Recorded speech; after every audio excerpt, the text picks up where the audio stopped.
apprend comment gagner de l'argent, mais rarement comment garder la paix intérieure en chemin. Pourtant, certains des entrepreneurs les plus inspirants que nous avons reçus affirment que leur spiritualité a transformé leur mindset, leurs décisions et même leur réussite. Cette vidéo n'est pas une simple compilation, c'est une conversation qui peut toucher quelque chose de profond en toi. Regarde cette vidéo jusqu'à la fin parce qu'un seul message peut changer ta manière de voir le business et la vie. Et c'est l'utilité de confier en fait tes projets et tes choses à Allah. Parce que si lui ne le fait pas, c'est Shaitan qui va le faire. Il y a un niveau de succès. Si tu veux arriver là-bas, il faut que tu puisses avoir 2 heures au moins de solitude ferme avec toi-même.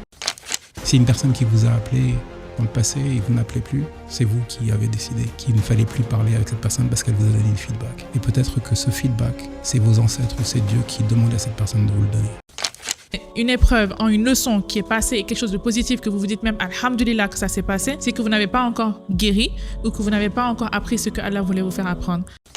Quand tu parles négativement de toi, moi je dis toujours que dans toutes les religions, c'est la parole qu'on prend pour prier et le verbe se fait cher, on dit. Et chez les chrétiens et chez les musulmans, on dit kun fayakun. Il faut faire très attention à comment tu parles de toi. Parce que si toi-même tu parles pas bien de toi, tu envoies quelque chose de négatif à l'univers. Est-ce que j'ai déjà été attaquée sur le plan spirituel ou mystique ? J'ai pas vu. J'ai pas vu, j'ai pas senti. Spiritualité et money, it goes hand in hand. Moi, quand j'ai pas d'argent, je suis même pas focus dans mes prières.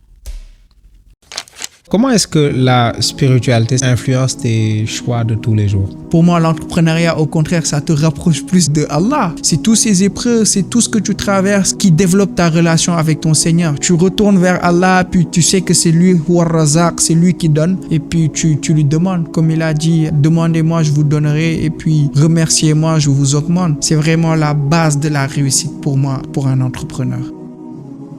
Comment est-ce que tu as eu cette fibre spirituelle? Oh, ça remonte de très loin. Classe de seconde, je me trompe première. J'ai commencé parce que moi, j'étais pas spirituel. Moi, j'étais jet ski, dans le jet setting, dans les soirées, ceci, cela. Tu connais l'époque. Les piscines parties, tout ça, la bowling, tout ça. Tu vois, moi, j'étais dans ça à l'époque. Moi, c'était Bachir, l'ami des jeunes filles à l'époque. Tu vois ce que je veux dire ou pas? Bachir, les matinées, tu vois, les journées culturelles, ceci, cela.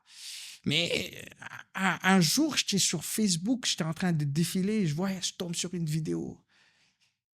C'était une vidéo à l'époque de Rachid Abu Oudeifa, Rachid El-Jay, par la suite qu'il est devenu. Il disait... Prie avant qu'on ne prie sur toi. Le prophète, lors de ses derniers instants dans Sakrat al-Maut, il disait As-salat, as-salat. Tu vois, j'étais comme, tu sais, à l'époque, moi, j'étais sur mon ordinateur fixe, casque. Mais sans me parler. Je dis non. Et c'était la veille du 31 décembre. J'ai dit, ouais, ça me parle, mais écoute, demain, c'est 31, il faut que j'aille faire la fête après. On va revenir à tout ça, quoi. Il faut me gâcher mon 31 comme ça, là. Après, mais je me souviens, c'était mon dernier 31. Esplanade, Grand Théâtre. On avait fait de salon, tout ça. Subhanallah, qu'Allah, il ait pitié de nous, qu'Allah, il nous pardonne tous nos péchés. Tu vois ce que je veux dire ou pas? Mais c'était mon dernier 31. Il y a maintenant 5 ans et c'est parti en fait toujours d'un petit choc émotionnel qui a été la perte de mon papa et qui a été très instrumental en fait dans mon changement spirituel, dans mon changement aux autres, dans mon rapport à la vie. J'ai fait déjà un travail très profond sur moi. J'avais envie en fait de me recentrer et d'essayer de travailler cette douleur à l'intérieur de moi-même. Une fois de plus, j'ai eu la chance d'avoir des anges sur mon parcours qui m'ont accompagnée. Mais à partir de ce moment-là, on se rend compte en fait que c'est pas finalement les revenus qui comptent, c'est pas finalement le temps qu'on va passer en meeting, c'est pas finalement la compétitivité qu'on peut retrouver dans le monde des affaires. Et ça te met dans une approche où tu travailles, en tout cas aujourd'hui, je le dis tout le temps, je me présente comme une amoureuse des autres et de la vie. Tu mets de l'amour en fait dans tout ce que tu fais et ça change tout. Je mets de l'amour quand je fais à manger, je mets de l'amour quand je lis juste un livre avec mes enfants, je mets de l'amour quand je rencontre quelqu'un dehors et qu'on parle pendant 5 minutes, quand je vais m'arrêter pour boire du thé, j'adore boire du chai, donc je bois du thé avec tout le monde dans la ville, mais c'est des moments auxquels je vais donner beaucoup d'amour parce que je trouve que mon rapport au moment présent a beaucoup changé, mon rapport au plaisir des petites choses a beaucoup changé, je m'assume aussi pleinement, j'ai toujours été très travailleuse. Mais j'aime beaucoup faire la fête, j'aime beaucoup être avec les autres, j'aime beaucoup l'enthousiasme et la joie. Et pendant longtemps, je me disais, oh là là, tu dois un petit peu cacher ton côté joyeux. Aujourd'hui, je l'assume pleinement. Je trouve qu'on a besoin de cet équilibre et c'est ce qui me permet de continuer à être qui je suis. Et puis, il y a eu le yoga, la méditation, l'écriture, qui ont aujourd'hui une place énorme dans ma vie. Je peux pas commencer ma journée sans ma petite routine du matin. Je me lève très tôt, alors que quand j'étais entrepreneur, vraiment entrepreneur, je me couchais à 6 heures du matin, je me réveillais à 9h30. C'était un rythme de fou. Et je trouve qu'il y a cette résilience. Je sais même pas, alors, le terme résilient, déjà, a une connotation positive aujourd'hui, mais à la base, le terme résilience était un terme négatif parce que quand on est résilient, ça veut déjà dire qu'on a été au-delà de ses limites. Et donc, je me trouvais très, très résiliente et je trouvais que c'était très positif. Aujourd'hui, j'ai un regard très différent à ça. J'aime bien commencer ma journée en me disant je vais pouvoir, dans le calme, entendre les oiseaux, voir le jour se lever, entendre la prière de la mosquée, faire ma méditation. Et je trouve en fait que se recentrer sur soi, c'est quelque chose que je n'avais pas il y a 15 ans. J'accompagne beaucoup de femmes avec qui je fais beaucoup de sessions de réflexion. Et ce qui sort aussi de ces sessions-là est tellement profond que je dirais, oui, la profondeur du regard que je porte aujourd'hui sur l'autre et sur moi-même et donc sur mon travail a totalement changé. Donc c'est toujours la même pêche, mais c'est une approche assez différente de ce qu'on essaie de ressortir derrière. Aujourd'hui, pour moi, c'est pas de me dire je vais accompagner quelqu'un pour un entrepreneur pour qu'il se fasse de l'argent. Avant, c'était ça. C'était, je l'accompagne pour qu'il trouve un modèle économique et qu'il arrive à faire beaucoup de revenus. Aujourd'hui, non, j'accompagne un entrepreneur pour qu'il trouve sa place dans le monde, pour qu'il se sente bien dans ses baskets, pour qu'il ait l'impression qu'il fait ce qu'il aime et qu'il apporte de la valeur, en fait, autour de lui. Quelle est la petite habitude ou le rituel quotidien qui, selon toi, a le plus contribué à ton évolution? Moi, je suis très passionné par tout ce qui est loi d'attraction, vidéos de motivation. Je regardais des vidéos de Yomi Denzel, la belle vie, lifestyle, tout ça. Je prends un stylo, une feuille, et j'écris la personne que je veux devenir. Je me dis que moi, je dois gagner tel argent par mois, 10 000 euros par mois minimum. Je dois avoir une liberté financière, une liberté géographique. Je vais aider les membres de ma famille, tous les proches qui vont être à côté de moi, ils vont être bien. J'écris cela et je le mets sur le mur. J'ai même écrit les entrepreneurs avec qui je vais travailler dans le futur. J'ai écrit sur cette feuille Philippe Simon, Carmo Sangari, Ibrahim Kamara, et puis je l'ai collé contre le mur. Et à chaque fois que je travaille sur mon téléphone, je regarde ça. Je me dis, ça va venir. Je gagne 10 000 francs par mois. Je me dis, ça va venir. Et très rapidement, je commence à chercher aussi d'autres clients. Et je pense que c'est pour ça que la loi d'attraction marche. Parce que lorsque je vais vers des clients, certains refusent, certains acceptent, jusqu'à ce que je décroche un contrat à 100 000 francs. J'ai vraiment impliqué Allah dans mon projet. Donc, ça a fait la différence par rapport à la première fois. Et cette fois aussi, la vision et l'intention étaient vraiment plus nobles que la première fois. C'est-à-dire, cette fois, je voulais faire quelque chose d'impactant pour mon pays, etc. Alors que là-bas, la première fois, c'était vraiment un projet sous le coup de la colère. Donc, intention, réseau et Allah. Parce que, at the end of the day, c'est lui qui fait marcher les choses. C'est lui qui fait marcher les choses. Sans lui, rien ne marche. C'est clair. Voilà. Et c'est l'utilité de confier, en fait, tes projets et tes choses à Allah pour qu'il t'inspire, qu'il t'aide, qu'il te guide. Parce que si lui ne le fait pas, c'est Shaitan qui va le faire. Il y a forcément quelqu'un qui... Si tu ne lui donnes pas son rôle, yàlla dafa am ful loo ko ci boolewul da ciy maanu toog di la seetaan bàyyi la ak li nga wóolu wala li nga jàpp ne moo gën ci yow yàlla dafa maanu de. Donc il faut l'impliquer. Moi je l'implique dans tout. Je t'ai dit que c'est lui le patron. Ton CEO. Oui, c'est lui le CEO, c'est lui mon patron. Franchement, je peux ne pas être la meilleure des employés et tout, mais je sais qu'à the end of the day, c'est lui le patron. C'est lui qui décide. C'est lui qui facilite. C'est lui qui guide. C'est lui qui choisit. C'est lui qui fait tout. Moi, je fais qu'exécuter. Comme je peux. Avant ça, mais comme je dis chaque fois, il y a des choses que Dieu fait, mais aussi qui t'aident. Même, tu ne comprends même pas. Et je n'ai jamais envié les gens même qui ont eu un père. Parce que ma mère était une battante. Une famille de 7 enfants.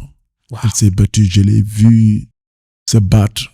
Et ce qui m'a permis aussi, sérieusement, de me forger d'une façon où, quand j'étais à Grand Dakar avec mes copains, you know, des fois, ils faisaient des trucs. Et je me suis dit que je ne peux pas faire ça. Mm-hmm. Je ne peux pas aider ma mère financièrement. Au moins, je peux lui donner la tranquillité. Et quand on va développer de l'identité, j'ai commencé à avoir cette identité. Et quand je dis des fois les chances, les gens te regardent. C'est très bien d'avoir une identité. Et ma tante, vous voyez que avec toutes les, même si les conditions n'étaient pas favorables, je faisais mon mieux pour suivre le bon chemin. Et c'est elle qui a proposé ma mère que je voudrais l'amener aux États-Unis. Et moi, c'était le plus grand rêve. Wallahi, quand j'étais à Yalousouen, je disais à une de mes copines, Mina, que je salue au passage, je la disais que une fois que je suis sorti ici, moi, c'est fini, quoi. Et je demandais à God, Allah, une fois que je sors ici, je ne vais plus te demander plus rien. C'est-à-dire, pour toi, si Dieu fait que tu sois aux États-Unis, Dieu a déjà tout fait pour toi. Donc le reste va dépendre de toi. Voilà, jusqu'à présent. Et des fois, j'en discute même avec ma femme. Elle me dit, j'ai demandé une fois à Dieu de faire une... Il l'a fait. Maintenant, tout dépend de moi. Si c'est un secret spirituel, je dirais le tawakkul. Je sais que c'est pas une pratique que tu peux dire, voilà, mais le tawakkul. C'est quoi le tawakkul pour ceux qui ne comprennent pas? Le tawakkul, c'est la confiance en Allah. C'est-à-dire de lui faire confiance quand quelque chose arrive et que tu as l'impression de perdre le contrôle. Et te rappeler que c'est Allah qui est au contrôle, c'est pas toi. Comme je dis souvent, moi, je peux pas gérer mon cœur. Je sais pas combien de battements il fait actuellement. Je peux pas gérer mon foie. Je sais pas qu'est-ce qu'il est en train de filtrer ou pas. Je peux pas gérer même mon estomac. Je sais pas qu'est-ce qu'il est en train de faire. Ni aucune cellule dans mon corps. Et je veux contrôler ce qu'il y a autour de moi alors que je ne sais même pas contrôler ce qu'il y a à l'intérieur de moi. Et quand je me rappelle ça, je me dis que c'est Allah qui est au contrôle. Moi, je suis responsable de mes efforts et de tout ce que je fais, en fait. Même si j'atteins pas le résultat que je veux, en fait, je place ma confiance en Allah. Je pense que ça m'a beaucoup aidé. Tout d'abord pour la résilience. Parce que je pense qu'on sait tous, entrepreneuriat, ça va avec résilience. Si tu veux continuer et réussir, il va falloir que tu sois persévérante. Et ce qui me permet réellement de l'être, c'est de placer justement ma confiance en Allah quand je vois que les choses ne vont pas comme je voulais. Souvent, je lance un nouveau produit, je me dis, ça va sûrement marcher, etc., etc. Ça marche pas comme je veux, mais tawakkul. Je me dis, c'est Allah qui a décidé. En fait, déjà, mon risque, il est déjà écrit de toute façon. Il n'y a que ce qui est destiné à moi qui va m'arriver. Donc, pourquoi, en fait, finalement, me stresser? Que je fasse ça, que je ne le fasse pas, en fait, mon risque, il est déjà écrit. Ceux qui vont aussi devoir en profiter ou en bénéficier, Allah le sait déjà et il le sait mieux que moi. Si cette vidéo, elle n'a fait que 100 vues, alors ça, oui, parce que comme je disais tout à l'heure, des fois, tu te fatigues, tu fais plein de travail pour faire une vidéo. C'est difficile, il n'y a pas de musique, tu as beaucoup de techniques, tu as beaucoup de choses. Tu as peut-être 200, 300 vues, ça arrive. Pendant qu'une personne va juste écouter de la musique, chanter, danser, et même pas se fatiguer, c'est juste ouvrir la caméra et chanter un peu, elle peut avoir 1 million de vues. Et en fait, ça, des fois, ça peut te décourager et te faire dire, mais peut-être que je fais pas bien les choses, peut-être que je dois utiliser ça. Si Allah leur a donné ça, en fait, à eux, et moi, il m'a pas donné ça, etc., etc. Donc, peut-être que Allah, c'est pas un problème pour lui si tu mets de la musique ou voilà, des choses comme ça. Et en fait, quand tu as le tawakkul et que tu fais confiance en Allah, tu te dis peut-être déjà aussi que toi, tu es protégé. Peut-être que même dans ta vidéo, il y a quelque chose qui est mal et que Allah ne veut pas que beaucoup de gens le voient. Peut-être que c'est une épreuve. Peut-être que c'est pour voir est-ce que tu lui fais confiance. Peut-être que ceci, peut-être que ça. En fait, il y a tellement de possibilités. Et quand vraiment les choses vont pas comme je le souhaite, Ce qui me permet de continuer malgré tout. Je le dis toujours, keep showing up, et puis c'est tout, reste persévérante, parce que c'est ce qu'on t'a appris dans la religion. Il faut être patiente, il faut avoir le sabre, donc la patience, l'endurance. Continue. Même si tu n'obtiens pas le résultat, en fait, le résultat, il est avec Allah. Comme on dit aussi, je le dis très très souvent, wa ma tawfiq illa billah. Mon succès, il est avec Allah. Donc, voilà. Je n'attends que le résultat que de lui, en fait. Ou mon succès aussi. Sound interesting. La petite habitude ou le rituel. Tu sais... Qui te permet, d'évoluer, de te développer, d'aller de l'avant, de réussir des projets. Rituel. Je dirais la salade.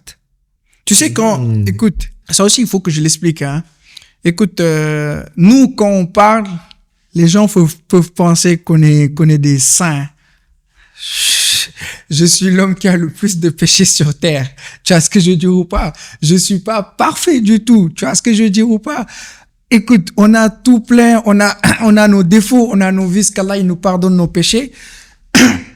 Mais je te dis, when I'm in my best period, doing... C'est quelque chose aussi que j'ai remarqué. Tu sais, moi, je suis dans un business très stressant. Parfois, je suis en train de peindre une voiture. Parfois, je suis en train de faire une chose. C'est l'heure de la prière. Parfois, je peux pas m'arrêter. Parce que si je m'arrête, tout est gâté. Tu vois ce que je veux dire ou pas? Si je finis de peindre, après, je prie. Je suis toujours dans l'horaire de prière. But do it at the right time. It's game changer. Moi, c'est quelque chose que je remarque chaque jour. C'est quand je fais la prière au début du waqt, au début du timing, que je respecte le timing, c'est game changer. Cette journée, je suis beaucoup plus apte à faire de grandes choses. Tu vois ce que je veux dire ou pas? Et après, ça sera aussi tahajjud. Se lever peut-être. Moi, je vais pas être le gars qui te dit, je fais les 11 rakats du prophète, alayhi salatu wassalam. Mais même si c'est 2 rakats, 2 unités de prière avant Fajr. Tu vois ce que je veux dire ou pas? Autre que les prières, la prière obligatoire et surogatoire, mais faire tahajjud. Là, tu sais, le prophète sallallahu alayhi wa sallam, il dit, à cette heure-là, Allah, il descend jusqu'au dernier siècle pour dire pas dernier siècle, mais dernier ciel, parce qu'il y en a 7 cieux. Qui m'appelle, je le réponds. Qui me demande pardon, je le pardonne. Et qui m'invoque, je lui donne. Tu vois ce que je veux dire ou pas? Cette heure-là, en tant qu'entrepreneur, it's a cheat code. Ça, c'est un petit secret que je vous donne. Tu vois ce que je veux dire ou pas? Se lever. Si t'es pas tellement chaud, fais 2 unités de prière. Si tu peux faire ce que faisait le prophète alayhi salatu wassalam, c'est 11 unités de prière. C'est-à-dire 2 prières. Après, tu fais 2 unités de prière.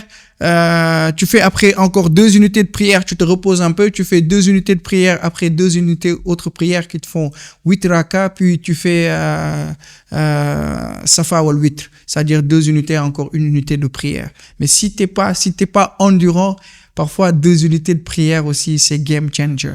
Tu vois ce que je veux dire ou pas? Donc ça aussi, c'est des rituels que when I'm in my best period, guys, it's thing, you know. Je dis pas, je vais pas être la personne qui te dit que chaque jour que j'ai jamais raté cette chose-là.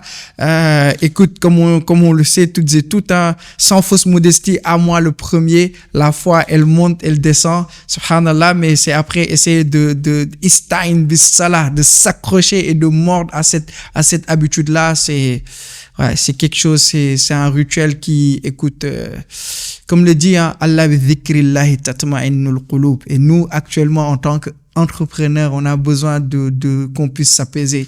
Allah, il dit, n'est-ce pas avec le rappel d'Allah que se tranquillisent les cœurs? Et il y a des choses, en fait, il faut toujours savoir let go. Non, let God, let go. C'est-à-dire comprendre que tu fais tout ce que tu peux, mais après, il y a quelqu'un qui décide de faire aboutir ou pas, quelqu'un qui facilite ou pas, quelqu'un qui dit que c'est bon ou pas et tout. Et puis après, que tu puisses lâcher prise. Ça permet vraiment de lâcher prise. Le tawakkul, franchement, ça te permet de lâcher prise, de savoir qu'il y a des choses sur lesquelles tu as une totale maîtrise et d'autres choses sur lesquelles tu n'as aucune maîtrise. Et que finalement, c'est quelqu'un qui décide. Et que si cette personne décide que ça ne se passera pas comme tu veux, bah ça ne se passera pas comme tu veux. On n'a pas toujours ce qu'on veut. Donc, en plus du tawakkul, Est-ce qu'il y a d'autres techniques spirituelles que tu voudrais nous partager?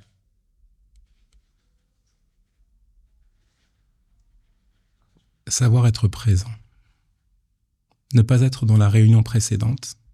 Ne pas être dans la réunion suivante. Parce que trop souvent, nous sommes mentalement chargés par ce qui s'est passé avant ou ce qui va se passer après. Et nous ne sommes pas là. Et donc, nous ratons les opportunités.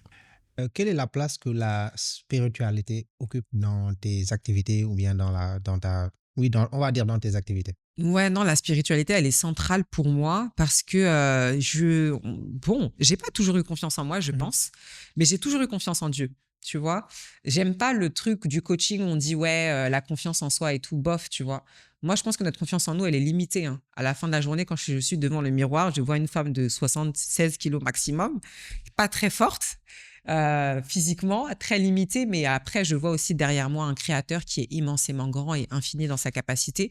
Donc, je pense que la confiance en Dieu, elle a plus de poids dans nos vies que la confiance en nous, parce qu'on est des êtres rationnels, on connaît nos limites, on sait qu'on est fatigué, on sait qu'on est faible. Moi, je sais que je suis hypersensible, par exemple. Donc, tout ça, ça fait que je connais mes limites, mais je connais aussi un être qui n'est pas limité et qui a le poids de me porter et qui a le poids de faire... Moi, je dis souvent aussi, autre invocation que j'aime bien, c'est que Dieu fasse de ma vie un exemple pour l'humanité. Tu vois un peu? Ça veut dire que ce qu'il réalise pour moi, que ça montre à l'humanité qu'il existe. Tu vois un peu? Donc, c'est juste ça un peu mes invocations clés.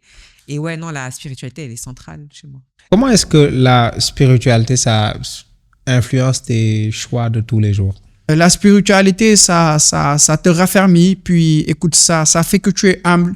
Moi, je suis pas quelqu'un qui va rabaisser les autres pour avancer, parce que je sais que, écoute, j'ai été créé et puis Suratul Hajj, quoi. Quand tu lis ces versets-là, tu peux pas vriller, quoi. Voilà, inna khalaqnakum min turab, tu vois, on vous a créé de sable. Tu vois ce que je dis ou pas? Quand Allah il parle, vous les gens, vous qui doutez au sujet de la résurrection, Allah il te montre les étapes de la création, puis tu peux pas vriller si tu médites sur ces genres de versets-là. Tu vois ce que je veux dire ou pas? Donc you humble yourself et puis voilà quoi, tu encaisses encore beaucoup plus facilement. Tu sais que c'est des épreuves, puis c'est Allah qui t'envoie les épreuves, puis les épreuves, comme je le dis à chaque plateau où que je sois, Allah il a dit dans le Coran, allons-nous vous laisser dire je crois sans vous éprouver.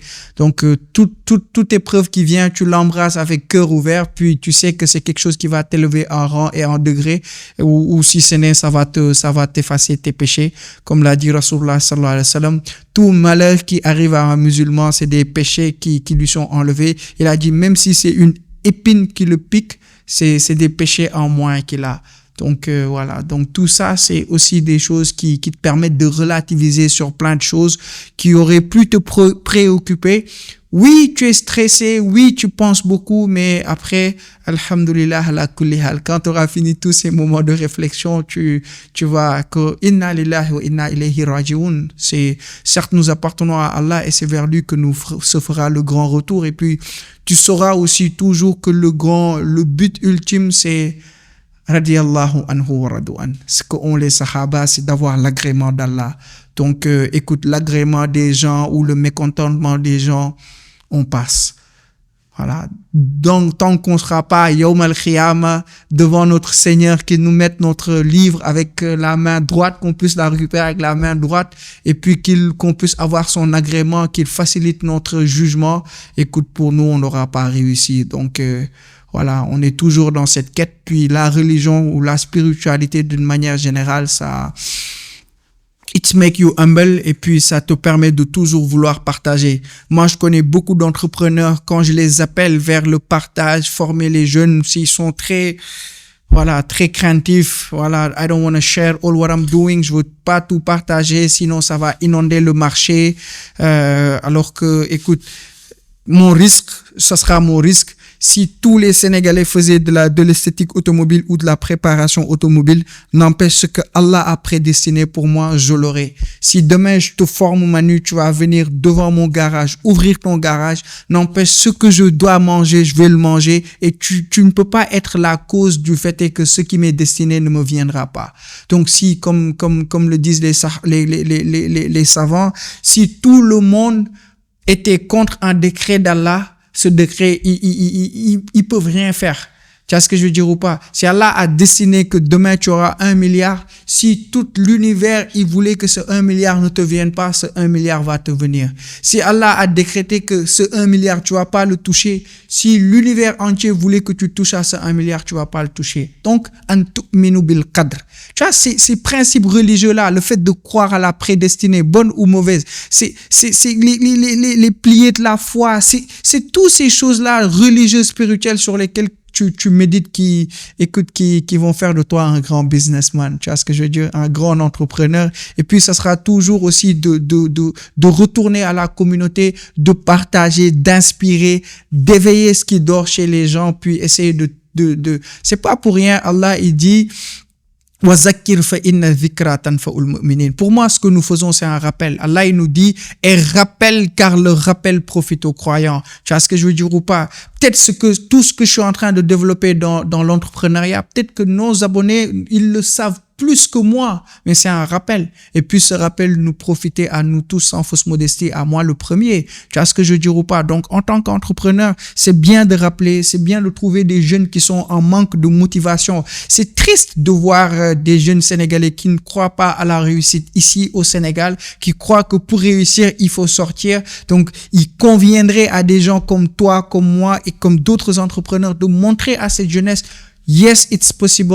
Oui, c'est possible de réussir ici en Afrique. Ça va passer par un processus. C'est possible de partir de zéro et de réussir, mais ça va passer un processus. Ça a un coût. C'est beaucoup de sacrifices. C'est pas facile, mais c'est possible. Si vous y croyez, vous allez réussir. Pour moi, c'est un rappel et il convient à nous tous de faire ce rappel. Et puis, c'est dans quoi la religion nous appelle. Pour moi, la spiritualité, it's everything. Pour moi, c'est key of success. Tu vois ce que je veux dire ou pas? Si je vois un entrepreneur qui n'est pas spirituel, pour moi, t'es pas encore entrepreneur. Pour moi, l'entrepreneuriat, au contraire, ça te rapproche plus de Allah. Tu vois ce que je veux dire ou pas? L'entrepreneuriat, c'est boom. C'est tous ces épreuves, c'est tout ce que tu traverses qui développe ta relation avec ton Seigneur. Tu vois ce que je veux dire ou pas? Moi, je me souviens, durant mes galères en Ukraine, j'étais vraiment croyant, fois 4, fois 1000. Tu vois ce que je veux dire ou pas? Ma spiritualité était au summum. Tu vois ce que je veux dire ou pas? Parce que, écoute, voilà, tu retournes vers Allah, puis tu sais que c'est lui, Huwa Razak, c'est lui qui donne. Et puis, tu lui demandes, comme il a dit, demandez-moi, je vous donnerai. Et puis, remerciez-moi, je vous augmente, tu vois. Donc, voilà, si tu remercies Allah, il va plus wala in shakartum la azidannakum. Si vous augmentez votre remerciement, je vous augmente encore en bienfait, tu vois, et en réussite. Donc, c'est tout ça qui font que la spiritualité, c'est vraiment la base de la réussite pour moi, pour un entrepreneur. Comment est-ce que la spiritualité peut impacter sur notre performance en entreprise? Alors ça, c'est scientifiquement démontré, documenté. Il est prouvé que les gens qui ont une vie spirituelle ont une vie un peu plus longue, un peu plus apaisée. Donc oui, c'est du travail sur soi. C'est du travail qui consiste à croire qu'il y a quelque chose de plus grand que nous. Et c'est du travail qui nous permet d'avancer dans l'humilité. Quelqu'un, par exemple, qui a une vie spirituelle accompagnée de valeurs est totalement différent de quelqu'un qui croit ni en Dieu, ni au jugement dernier. C'est comme quand on voit quelqu'un qui pratique et quelqu'un qui pratique pas, qui se battent. Aujourd'hui, toi, si quelqu'un t'insulte, tu vas pas répondre par une insulte, tu vas peut-être pleurer. Ça dépend. En tout cas, on n'a pas les mêmes outils. Quelqu'un qui a une vie spirituelle et quelqu'un qui peut trouver des ressources d'apaisement. Quelqu'un qui a une vie spirituelle, c'est quelqu'un qui, en fonction de la religion dans laquelle il est, a tout plein de protocoles pour quand tu te sens mal. Je veux dire, l'histoire des religions a tout résumé. Donc, quelle que soit la religion dans laquelle on est, quand on se sent mal et qu'on est chrétien, on sait que quand on va dans l'évangile de Jésus, selon On peut lire des choses qui nous apaisent. Quand on est musulman, on sait que voilà, on va lire la doua, Dieu, Allah subhanahu wa ta'ala, protège-moi de l'avarice, du mal, de je sais pas quoi, de la dépression, de l'anxiété, etc. Et tu vas chez les bouddhistes, pareil, ils ont des pratiques. Toutes les personnes qui croient en quelque chose qui est supérieur et aux forces de la nature ou d'un être plus puissant, qui y accordent du temps, sont des gens qui ont un espace d'apaisement un peu plus grand à l'intérieur d'eux-mêmes. Notre objectif cette année, permettre à 10 000 personnes de lancer et de développer leur business. Et la première étape pour y arriver, c'est d'inspirer et de motiver à travers ce podcast qui met en avant des parcours d'entrepreneurs confirmés. Et pour toi qui vas aller plus loin, nous te proposons un pack qui va te permettre de démarrer concrètement ton business et de faire tes premières ventes. Dans le pack, tu as une formation business qui t'explique de manière simple les piliers du business. Comment avoir un mindset d'entrepreneur, créer une offre irrésistible, mettre en place une stratégie de communication, élaborer un système de vente, mettre en place un système de délivrabilité, gérer les opérations, logistique, finance, ressources humaines. Dans le pack, tu as aussi un e-book avec 100 idées business rentables et faciles à lancer en Afrique. On lance ce pack Business Starter à un prix vraiment très accessible pour permettre au maximum de personnes d'en profiter. 9 900 francs CFA. L'offre est limitée, donc clique sur le lien en description pour en profiter dès maintenant. Comment est-ce que certaines personnes, en fait, arrivent à, c'est-à-dire, dégager une certaine énergie, rien qu'en entrant dans un espace, même sans parler, en fait, ils arrivent à dégager quelque chose et ils arrivent à faire sentir leur présence, même sans parler. C'est tout ce qui les accompagne. Donc cette fréquence énergétique dont je parlais, elle est liée quoi? À leur savoir. Si tu as un certain savoir, tu as une certaine assurance. Si tu as une certaine estime de toi, tu as une certaine confiance en toi, qui fait que le public auquel tu t'adresses a confiance dans la personne que tu es. Si tu as une certaine éthique et que tu racontes la vérité, tu dis la vérité, parfois en tant qu'entrepreneur, on n'a pas que des choses belles à dire, on a des choses difficiles. Dans mon éducation, j'ai appris qu'il fallait jamais emprunter de l'argent. En tant qu'entrepreneur, j'en ai emprunté plusieurs fois. Je dois de l'argent à certaines personnes. Je n'ai pas peur de le dire, parce que je rendrai tout cet argent aux gens. Donc, être aligné avec ses principes, être capable d'avoir le courage de ce leadership qu'il faut partager, de dire la vérité. La vérité dérange souvent. Être capable de laisser des gens sur le côté ou qu'ils vous laissent sur le côté. Peu importe qui décide. Parce que nous ne sommes plus dans le même monde, nous n'avons plus la même énergie. Et donc, cette présence exécutive dont tu parles, c'est l'ensemble de ces critères qui font que quand tu rentres dans une salle, on te reconnaît. Est-ce qu'en fonction de ce qui t'arrive dans la vie, des événements qui arrivent dans ta vie, est-ce qu'il y a des passages dans le Coran qui te reviennent ou bien qui t'inspirent ou bien qui te permettent en fait de surmonter des épreuves ou bien des passages, c'est-à-dire des passages qui te marquent en fait.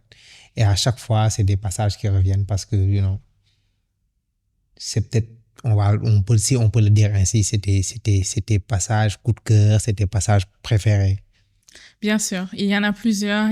Et si tu vois d'ailleurs depuis tout à l'heure, quand on parle, je vais des fois donner des prophètes, des noms des prophètes. Leurs histoires sont dans le Coran et c'est la même chose. Quand je vois une situation, j'arrive toujours à trouver comment le lier en fait à un prophète. Il y a des versets plutôt aussi qui sont vraiment très inspirants pour moi et qui me permettent de vraiment rester droit. Par exemple, il y a le verset où on nous dit que cette vie n'est que jouissance trompeuse.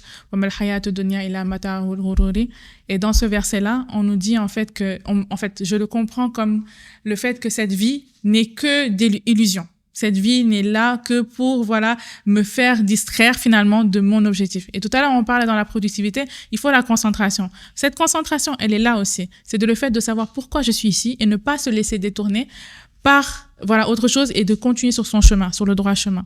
Donc, ces versets-là, par exemple, c'est sûr que je les garde toujours avec moi. Le fait aussi que le cœur ne s'apaise qu'avec le rappel d'Allah, ça me rappelle aussi toujours par quoi je dois apaiser mon cœur quand je vais pas bien. Il y a beaucoup de versets. Wa rahmati wasi'at kulla shay'in. Le fait que la miséricorde d'Allah embrasse toutes choses. Je me le rappelle tellement souvent. Je pense que la miséricorde, c'est l'un des thèmes que j'utilise le plus dans mes rappels islamiques parce que je pense que surtout quand tu te sens vide, quand tu te sens loin d'Allah et tout, c'est parce que tu ne comprends pas en fait qui Allah est pour toi. Et c'est sûr que tu vas pas comprendre 100%, mais plus tu te rapproches de lui, plus tu sens son amour, tu sens sa miséricorde sur toi, et en fait tu peux te sentir qu'à la maison en fait quand tu es dans la spiritualité. C'est là ton chez toi. Sûrement, tu as des gens qui t'ont connu avant et qui te connaissent maintenant, qui vont peut-être te le dire ou pas. Ils vont te dire que tu as changé. Ah, tu as changé. Ouais. Selon toi, c'est quoi la différence entre la Madame Sall avant l'entrepreneuriat et la Madame Sall de maintenant? Je dirais que je suis plus réservée, bien que j'étais réservée. Je suis plus réservée, j'apprécie plus la solitude. J'apprécie d'être toute seule. J'apprécie les moments de réflexion que j'ai entre moi-même. Je m'accepte et damay kontaan di wéet ak sama bopp.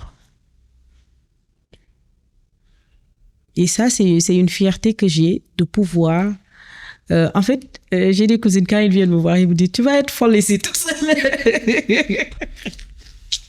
Tu vas devenir folle ici, parce que tu es tellement seule que tu vas devenir folle. » Je lui dis « Kan ngay topp sëriñ diw dafa demoon ci àll bi pour wéet. »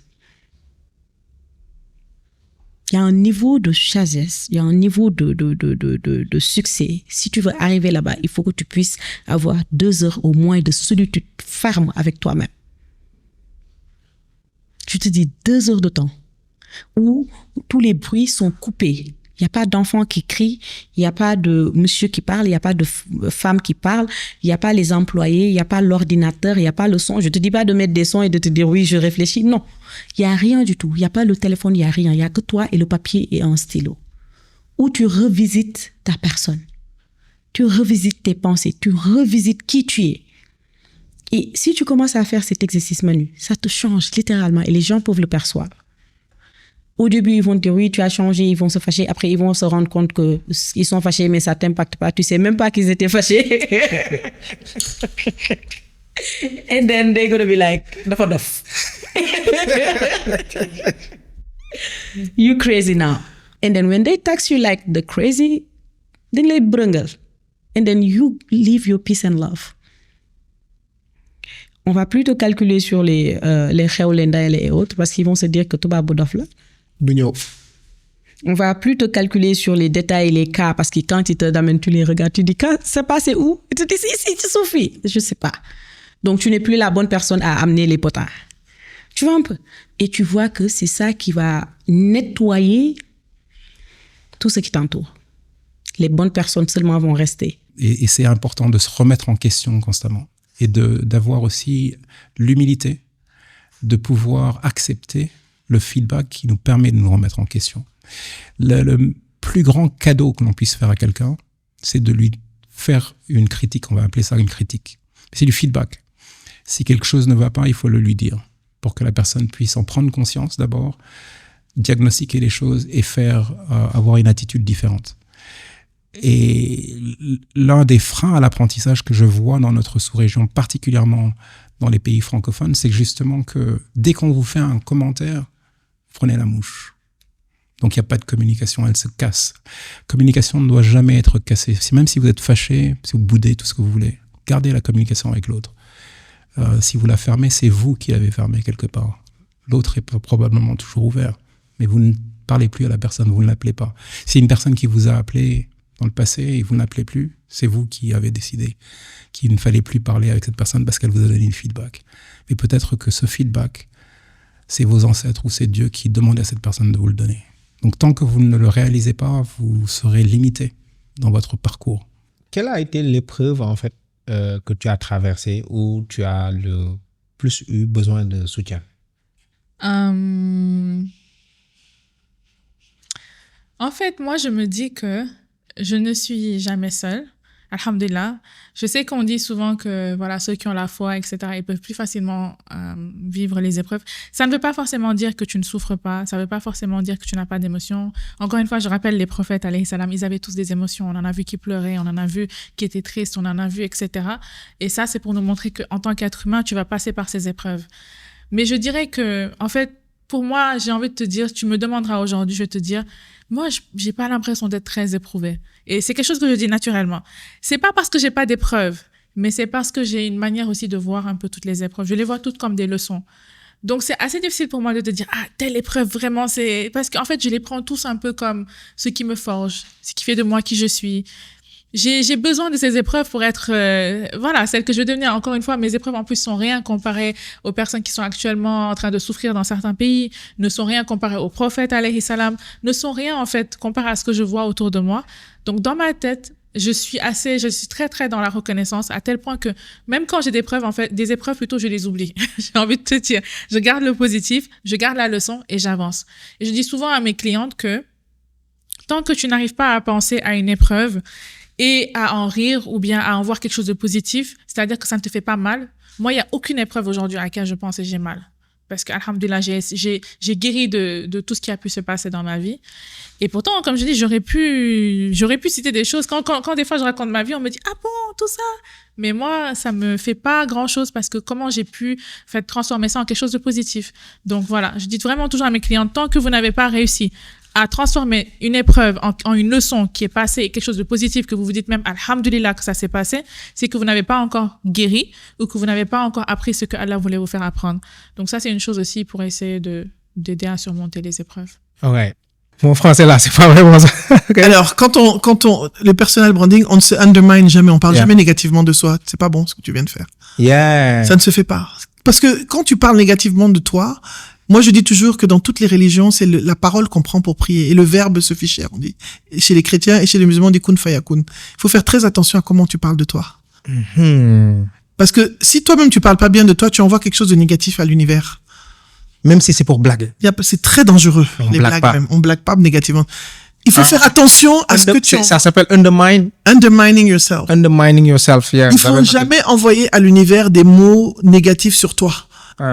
Parce que je t'ai dit, quand on parle, on prie. Quand on prie, on parle. C'est la parole. On est grand. Voilà, on est grand. Comme tu veux te voir, il faut le dire. Yeah. Faut jamais se diminuer. C'est clair. Mais ça, c'est francophone. On est habitué à dire oui, je suis petite. Allez, je suis pas petite. Modestie. Moi, je suis pas dedans. Yeah. Je suis pas dans ça. Je suis charismatique. Je refuse le truc. Non, tu l'es pour de vrai. Oui, mais il faut aussi... c'est important de ne pas se diminuer parce qu'on sait pas à quel moment l'univers attrape le petit mot là pour te donner ce petit que tu cherches. Allah m'a créé pour un but bien déterminé, quoi. Moi, je suis pas appelé à devenir quelqu'un de petit. Ça, je le sais. Tu vois ce que je veux dire ou pas? I should inspire. I want to make it and tell people like, this is the process. You guys can make it. Tu vois ce que je veux dire ou pas? Ça me pousse à vraiment me surpasser. Me dire que, écoute, je me dois de montrer le chemin. Tu vois ce que je veux dire ou pas? Tu sais, on a tellement de choses qu'on se doit de faire qu'on se sous-estime, quoi. Tu vois, moi, je suis quelqu'un, j'ai connaissance de ça. J'ai connaissance que je peux faire quelque chose de grand. Et Inch'Allah, je vais faire des choses grandes. Tu vois ce que je veux dire ou pas? Regarde un de tes contenus, tu parlais de magie noire. Est-ce que tu as déjà personnellement fait l'expérience ou bien est-ce que tu as déjà eu à accompagner une personne qui a été atteinte par ça? Alors, moi, je pense qu'il y a des personnes que j'ai accompagnées. C'est très difficile d'avoir la preuve actuelle de ça. Hein. Je pense qu'il y a des personnes que j'ai accompagnées qui étaient atteintes par la magie noire, hein, des personnes qui les ont bloquées, tu vois, dans leur vie, dans leur avancée. Et tu le vois, tu le sens dans le récit qu'il y a des choses qui ne sont pas normales, toujours des problèmes, toujours... quand tout est là pour avancer, mais que ça n'avance pas, tu vois qu'il y a quelque chose, tu vois, maladie à répétition, problème, des opportunités qui passent sous le nez, je sais pas, des opportunités médiatiques, des choses et tout. Et à chaque fois, tu as un problème. Donc, quand tu vois un schéma de répétition et que tu es extérieur à la situation, sans connaître sa vie, tu arrives à savoir qu'il y a quelque chose qui ne va pas. Personnellement, est-ce que j'ai déjà été attaquée sur le plan spirituel ou mystique? J'ai pas vu. Tu n'as pas... j'ai pas vu, j'ai pas senti par la grâce de Dieu et ça fait partie de mes invocations quotidiennes. Pour ceux qui nous écoutent, je dis tout le temps quotidiennement que Dieu mette entre moi et la jalousie, entre moi et le mauvais œil, entre moi et les attaques mystiques, un voile impénétrable dont lui seul a le secret. C'est mon invocation, matin et soir. C'est-à-dire, peut-être les gens font, mais il faut pas que ça passe. Tu vois, je peux pas contrôler ce que les gens font, mais la chose que je peux contrôler, c'est ma protection, tu vois. Quand je dois recruter des personnes pour vraiment demander à ce que Dieu mette sur mon chemin des personnes qui vont m'être utiles et à qui je vais être utile. Des personnes qui vont pas. Dans mon koïnian, textuellement, quand je suis souvent, par exemple, à la Mecque ou quand je fais mes prières, je demande à Allah, les bonnes personnes pour moi. Et que nous sorelma toutes les mauvaises personnes pour moi. Que toute personne qui pourrait me nuire ou qui a envie de me nuire ou qui a l'intention de me nuire ne puisse même pas me voir. Bon, quand il se passe des fois des réunions ou quand je dois faire des réunions ou des interviews et qu'on n'arrive pas à se voir, je me prends pas la tête. Je me dis que c'est peut-être... C'était pas le bon moment. Exactement. C'était pas le bon moment ou que je ne dois tout simplement pas rencontrer cette personne-là. Parce que je me rappelle que man maa ko ñaanoon. Man maa ne woon ku narul nekk njëriñ ci sama àdduna wala ku ma narul yéene lu baax wala nar ma yàqal wala nar ma sonal yàlla boo ma teg bët. Ça, c'est quelque chose que je prie tout le temps. Et que, au contraire, toute personne avec qui, si vraiment Dieu a fait qu'on aura une bonne connexion, un bon truc, et que ce sera quelqu'un qui sera utile pour moi et que moi aussi je serai utile pour elle, mets-moi en rapport avec cette personne, amène cette personne jusque chez moi. Aujourd'hui, tu parles de présence, en fait. Et de plus en plus, j'entends l'expression présence exécutive. Est-ce que tu peux nous en parler un peu? C'est quoi la présence exécutive? Oui, c'est une expression comme une autre. Très simplement, le fait de pouvoir être là. Et quand tu rentres dans la salle, parce que tu es là mentalement, spirituellement, physiquement, tu es aligné dans tes valeurs, on le ressent. Ton énergie, chacun a une énergie. La fréquence de ton énergie, qu'elle soit positive ou négative, est ressentie par ton environnement. Je vais me permettre de dire qu'avant de faire ce podcast, moi je me suis concentré, j'ai médité quelques instants parce que vous êtes tous rentrés en prière. Cette présence, cette énergie que la prière vous donne, ça vous permet de vous nettoyer spirituellement, mentalement, physiquement, d'être là. Cette présence dont je parle, c'est cette présence exécutive, c'est cette capacité d'être là, de ne pas avoir de bruit, de ne pas créer de bruit, et donc les gens te ressentent ta présence, ta bienveillance, ton énergie. Tu es sur une énergie vibratoire, une fréquence vibratoire élevée qui fait que les gens sont attirés vers toi ou, au contraire, ne veulent pas être près de toi parce que ton énergie, ce qui fait que tu brilles, leur fait de l'ombre. Est-ce qu'il est possible d'être un entrepreneur spirituel qui essaie d'aller en droite ligne avec sa religion et d'être un grand entrepreneur, de développer une grosse entreprise, de devenir riche si on le veut? Est-ce que c'est possible? Si on parle des musulmans, un des piliers des musulmans, c'est le zakat. Le zakat, on taxe quelqu'un le zakat sur quelque chose qu'il a gardé pendant 1 an. On est d'accord? Si tu n'as pas d'argent, qu'est-ce que tu gardes? Comment tu vas donner le zakat? Le zakat, c'est ce qu'on donne à notre communauté pour aider. Donc, je pense pas que ça n'a... En tout cas, pour moi, de ma part, je l'avais dit dans l'autre interview. Moi, quand j'ai pas d'argent, je suis même pas focus dans mes prières. Peut-être c'est mon imam qui est là, mais bon, je vous dis qui je suis. On est des amis maintenant. C'est la 2e fois qu'on se parle. Mais je peux pas me concentrer. Et il y a Lamsine qui disait quoi? On peut pas construire les mosquées avec... Voilà. Le zikr là, je peux pas avoir mon bide et dire Allahumma et construire une mosquée. Il faut de l'argent pour le faire. De l'argent qu'on a acquis légalement. Dans les chartes qui sont mises par Dieu. Mais moi, de ma part, même pour pouvoir prier là, il faut que les factures soient couvertes, que j'ai l'option de voyager, que ceci, c'est ça. Et tout ça, le nerf de la guerre, c'est l'argent. Donc, côté spirituel, les gens qui vous disent ça, ils veulent juste que vous continuez à travailler pour eux, que vous restez pauvre. C'est la réalité. And money doesn't buy happiness. It buys what? Sadness? Dieu, sortez-moi de ça. Non. Spiritualité et money, ça, it goes hand in hand. C'est très possible, comme je te dis, si tu regardes, en fait, notre problème, c'est, on oublie nos références. Regarde les compagnons, regarde prophète Suleiman, regarde, c'est des gens wealthy. Regarde Youssouf, regarde notre maman Khadija, c'est des gens, qui n'étaient pas au plus bas de l'échelle. Regarde les compagnons. Il y en a qui étaient, leur fortune, c'est évalué à des millions ou des milliards. Tu vois ce que je veux dire ou pas? C'est très, et la réussite, c'est pour nous, at the end of the day. Tu vois ce que je veux dire ou pas, Manu? Donc, c'est très possible de réussir puis de préserver sa foi. C'est pas facile. Comme je te dis, dans plein de choses, tout c'est des choix. Et puis, veille à ce que ton choix ait un sens et puis fais les bons choix. Tu vois ce que je veux dire ou pas? Comme je te dis, pour les publicités, tu peux mettre la musique facilement, monter ta vidéo, prendre une musique qui fait le buzz, mais tu sais que la musique c'est haram, tu vas pas le faire. Tu vois ce que je veux dire ou pas? Peut-être des gens sadiques comme moi, on va aller sur Vocal Remover, essayer d'enlever l'instrument vu que c'est ça qui est haram. Mais écoute, voilà quoi, le mieux que tu peux mettre ce monde-là de côté, le mieux c'est pour toi. Tu vois ce que je veux dire ou pas? Donc, écoute, c'est tout un tas de choix que tu seras amené à faire durant le processus. Que si tu privilégies ta religion, oui, tu vas réussir, mais oui, ça sera difficile, un peu difficile. Même le paradis, c'est beaucoup de privation. Tu vois ce que je veux dire ou pas? Tu peux aller en boîte de nuit, mais on te dit ne pars pas. Tu vois ce que je veux dire ou pas? Donc, si tu veux le paradis, il faut délaisser beaucoup de choses. Tu vois ce que je veux dire ou pas? Mais tu iras au paradis. C'est le plus haut degré.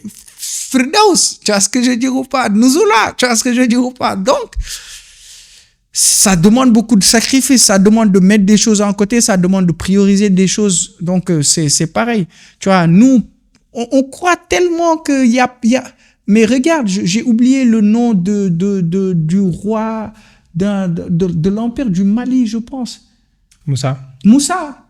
Mansa Moussa, je pense, qui quand il a fait sa caravane pour aller à la Mecque, on dit que le taux de l'or avait baissé ou quelque chose du genre. Tu vois ce que je veux dire ou pas? C'est des gens, sa fortune, c'est estimé à billions ou trillions, milliards et des milliards. Tu vois ce que je veux dire ou pas? Pourtant, c'est des musulmans. Pourtant, c'est des gens qui ont réussi et qui ont mis en avant leur foi. Donc, c'est possible de le faire. Et même dans notre génération actuelle, il y a des gens qui ont immensément réussi. Mais comme je te dis, souvent, c'est des gens qui sortent pas pour parler. C'est un peu ça qui est dommage. Et puis, c'est des gens qui devraient sortir parler. Toi, tu en connais. Voilà. Donc, je veux pas dire de nom pour, voilà. Mais il y a une personne qu'on connaît en commun qui, Machallah, tu vois ce que je veux dire ou pas, qui fait des choses extraordinaires et puis qui vit la religion et puis Machallah. Donc si cette personne aujourd'hui se mettait à parler, voilà, combien de jeunes ça allait inspirer, mais souvent c'est des gens qui le font pas et puis voilà, qu'on puisse comprendre. Voilà, c'est des gens qu'on puisse comprendre si on voit la réussite qu'ils ont. Mais je le dis, je taquine souvent son fils. Je dis, c'est à vous maintenant de sortir et faire du storytelling. Donc, voilà, exactement. Donc, comme tu disais, hein, c'est l'effet que ça ferait si Bill Gates était un musulman. Ouais, c'est ça que je dis. Si aujourd'hui, moi, je dis, même la dawa, c'est les gens qui réussissent, qui peuvent plus faire rappeler les gens vers la religion. Si Bill Gates aujourd'hui il était milliardaire, si Bill Gates il est milliardaire, si Bill Gates aujourd'hui il était musulman, il dit oh vous les jeunes arrêtez les soirées, quand j'ai délaissé les soirées j'ai fait des milliards. Mais combien de gens ils vont give up haram? S'il dit tout ce que j'ai réussi c'est parce que je suis musulman, combien de gens il va tirer vers la religion? Tu vois, si tout ce que j'ai réussi, c'est parce que je crois et je crains le Tout-Puissant, combien de gens ils vont croire et craindre le Tout-Puissant? Tu vois ce que je veux dire ou pas? Aujourd'hui, ces gens-là, pour moi, c'est des gens qui doivent sortir et faire le dawa. Aujourd'hui, c'est plus seulement l'imam, parce que, écoute, tellement de jeunes, ils écoutent même plus les imams et tout ça, que, écoute, c'est à toi, moi, à travers le business, l'entrepreneuriat, d'appeler vers la religion. Tu vois ce que je veux dire ou pas? Parce qu'on peut avoir tellement d'impact sur les jeunes que, voilà, on se doit de le faire. Peut-être je peux partager des choses qui peuvent amener la baraka ici, c'est-à-dire dans ce monde, si tu veux plus d'argent quand même. Parce que là, j'ai parlé de, OK, si ça ne va pas, le tawakkul pour continuer. Mais j'ai envie d'ajouter qu'il y a des petites choses qu'on nous apprend dans l'islam qui font qu'on peut peut-être espérer plus de ce monde. C'est par exemple l'istighfar, donc le fait de demander à Allah pardon, le astaghfirullah. Beaucoup de personnes, vous allez trouver des témoignages partout sur Internet, beaucoup de personnes vont vous expliquer comment, en fait, ça change leur vie. Et moi, je me suis essayé de me donner cet objectif d'en faire 1000 par jour aussi. Certains diront même que c'est pas beaucoup parce qu'il y a des personnes qui font 10 000 par jour. Donc voilà. Mais c'est d'essayer de maintenir quelque chose à long terme sur le istighfar parce que Allah nous dit même dans le Coran que lorsque vous demandez pardon à Allah, en fait, il va vous envoyer, voilà, des pluies abondantes, etc. Et ça, en fait, c'est une image pour nous montrer qu'il peut nous donner beaucoup de risques, beaucoup de subsistance plutôt, de par, en fait, la demande de pardon à Allah. Beaucoup de gens, personnes croient que voilà, c'est juste pour enlever, effacer des péchés, mais non, en fait, c'est aussi pour t'élever. Parce que tu sais que tu ne seras jamais parfait, il y aura toujours aussi une imperfection. Et le fait de demander pardon à Allah, c'est une forme aussi de soumission. L'autre chose que je peux partager, c'est bien sûr la lecture du Coran. Donc, le Coran peut apporter beaucoup de baraka dans ta vie. Et l'une des sourates qui est vraiment recommandée pour chercher le flous, c'est vraiment, pour chercher l'argent, je voulais dire, c'est vraiment la sourate Al-Waqi'a. Donc, on le recommande aussi de le lire régulièrement si on veut augmenter sa subsistance. Et après ça, il y a les invocations. Demander à Allah, justement, d'augmenter la subsistance, demander à Allah d'augmenter son risque, etc., etc. Donc, d'avoir cette constance-là, en fait, dans l'invocation, la soumission à Allah. Déjà, moi, je dirais, il faut savoir pourquoi tu le fais. Le premier point, moi, je suis musulman. On a eu à discuter. On se connaît. Moi, personnellement, ce que je recherche dans l'entrepreneuriat, c'est pas de l'argent. C'est pas le plus important. Oui, c'est important, mais c'est pas c'est un moyen. C'est pas un objectif. Tout musulman, son objectif, c'est quoi? Yabtaghouna fadlan min Allahi wa ridwan. C'est avoir l'agrément d'Allah. L'entrepreneuriat, c'est une adoration. C'est chercher l'agrément d'Allah, de notre Seigneur, à travers ce que nous faisons. Un businessman ne peut pas te mentir. Tu crains pas Dieu. Si toi, tu veux entreprendre et que tu te dis la raison pour laquelle moi je veux entreprendre, c'est d'aller ou d'acquérir l'agrément d'Allah, mais tu vas réussir. Parce que t'as pas un rapport malsain avec l'argent. Tu te dis, pour toi, la réussite, c'est pas le chiffre d'affaires que tu fais, mais le nombre de gens que tu auras aidé à réaliser leur projet. C'est-à-dire la personne qui te vient avec une voiture, que tu remets sa voiture à neuf et qu'il est content, tu l'as pas escroqué, tu l'as pas arnaqué, tu n'as pas menti. They say the purpose of business, le but de l'entrepreneuriat et du business is for to fulfill the command of Allah. Le but du business, c'est de faire ce que Allah il nous a commandé. Don't cheat. Tu dois pas tricher. Tu dois pas mentir. Tu dois pas arnaquer. Tu dois dire la vérité. C'est ça le but du business. Donc, oui, il y a une partie, je gagne de l'argent. Ça, c'est les moyens. Mais l'objectif final, c'est d'avoir l'agrément du Tout-Puissant. Donc, si tu vis à travers ça, tu peux réussir. Et tu vas réussir. Donc, ce que je dis d'abord à cette personne qui veut entreprendre ici en Afrique, ou cet Africain qui est ici en Afrique, ou cette personne qui est en Europe qui veut revenir en Afrique, what's your why? Pourquoi tu le fais? Si c'est pour un but ultra lucratif, tu vas faire quelques mois au Sénégal, tu vas retourner. Sûr à 100%. Tu vas pas durer. Parce que ça sera pas facile. Il faut que tu aies des motivations beaucoup plus profondes. Je veux résoudre le problème. Tu veux entreprendre dans l'immobilier. Je veux résoudre le problème des Sénégalais à trouver un logement. Je veux faciliter les logements aux Sénégalais. Je veux aider ce Sénégalais lambda à avoir un domicile. Mais c'est pas l'argent. Parce que si c'est l'argent, tu vas pas durer. Il faut que tu aies des motivations beaucoup plus profondes qui touchent la spiritualité de l'humain. Mais comme je dis encore, il faut avoir des motivations profondes et savoir pourquoi tu le fais. Et y aller avec une intention saine. Innama a'malu binniyat. Ces choses du prophète alayhi salatu wassalam, ce hadith, quand il le dit, les gens ils disent juste non, tout c'est partir de l'intention. Non, qu'est-ce que ça signifie profondément? C'est pour que tu réussisses ou que tu ne réussisses pas, que tu réussisses rapidement ou que tu réussisses dans 10 ans, qu'il y ait du baraka ou qu'il n'y ait pas du baraka, que tout ton business puisse fleurir ou ne pas fleurir, tout dépend de ton intention de base. C'est ça que ça signifie. Donc, il faut des motivations beaucoup plus profondes que l'argent. Oui, il y a le côté de l'argent, mais encore une fois de plus, l'argent, c'est un moyen, c'est pas un objectif pour moi.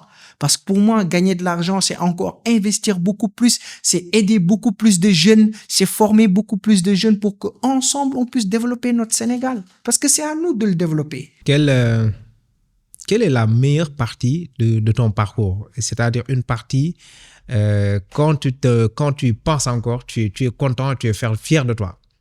La meilleure partie? Ouais. La meilleure partie de mon parcours. Quand tu penses, tu es fier de toi, quoi. Tu te dis, j'ai quand même fait des choses, quoi. Ouais, je pense que je suis un grand rêveur. Je pense que c'est ça. Le fait de me rappeler que j'ai eu à passer des nuits blanches à travailler sur un projet parce que j'y croyais. Le fait d'avoir écrit 10 000 euros par mois, frère. Je fais 15 euros par mois, 10 000 francs. Et puis j'ai écrit 10 000 euros sur le mur. Et aujourd'hui, c'est une somme que je réalise. Je suis beaucoup plus fier du parcours. C'est le parcours qui ça me fait rire un peu. Tu vois, ça m'inspire moi-même. Je me dis, c'est intéressant. Et lorsque je vois l'avenir, je me dis, ça sera encore meilleur. Donc, à mon parcours, lorsque je me pose et je vois ça, je remercie Dieu. Je me suis dit, merci de ne pas avoir abandonné. Merci d'avoir cru en toi-même, Joël. Merci de t'être donné toi-même cette force. Et merci de ne pas avoir lâché. Notre objectif cette année, permettre à 10 000 personnes de lancer et de développer leur business. Et la première étape pour y arriver, c'est d'inspirer et de motiver à travers ce podcast qui met en avant des parcours d'entrepreneurs confirmés. Et pour toi qui vas aller plus loin, nous te proposons un pack qui va te permettre de démarrer concrètement ton business et de faire tes premières ventes. Dans le pack, tu as une formation business qui t'explique de manière simple les piliers du business. Comment avoir un mindset d'entrepreneur, créer une offre irrésistible, mettre en place une stratégie de communication, élaborer un système de vente, mettre en place un système de délivrabilité, gérer les opérations, logistique, finance, ressources humaines. Dans le pack, tu as aussi un e-book avec 100 idées business rentables et faciles à lancer en Afrique. On lance ce pack Business Starter à un prix vraiment très accessible pour permettre au maximum de personnes d'en profiter. 9 900 francs CFA. L'offre est limitée, donc clique sur le lien en description pour en profiter dès maintenant. Je donne toujours l'exemple de l'ascenseur et les escaliers. C'est un de mes meilleurs amis qui m'a donné l'exemple et c'est un exemple très pertinent. Nous tous, on va arriver en haut. Mais il y en a qui viennent, qui prennent l'ascenseur. C'est Dieu qui l'a voulu comme ça. Ils vont arriver en premier. Mais quand tu prends les escaliers et que tu arrives, les gens ne remarquent pas. La première chose que tu fais, tu soupires. Après, ce qui suit, c'est Alhamdulillah ou bien dans ta tête, tu dis enfin, je suis arrivé. Mais en cours de chemin, tu as trébuché, tu as eu mal, tu as réfléchi, tu t'es forgé mentalement, tu as voulu abandonner. Parce que descendre, c'est plus facile. Mais tu as tenu bon. Le gars là, demain, si l'ascenseur tombe en panne, il ne va jamais monter. Donc c'est ça l'avantage que l'entrepreneuriat te donne. Et il faut accepter les risques. Moi, je te dis, j'ai commencé l'entrepreneuriat en 2009. J'ai galéré jusqu'en 2017. C'est que peut-être que Dieu a voulu comme ça. Mais j'ai tenu bon. J'ai tout entendu, tout vécu.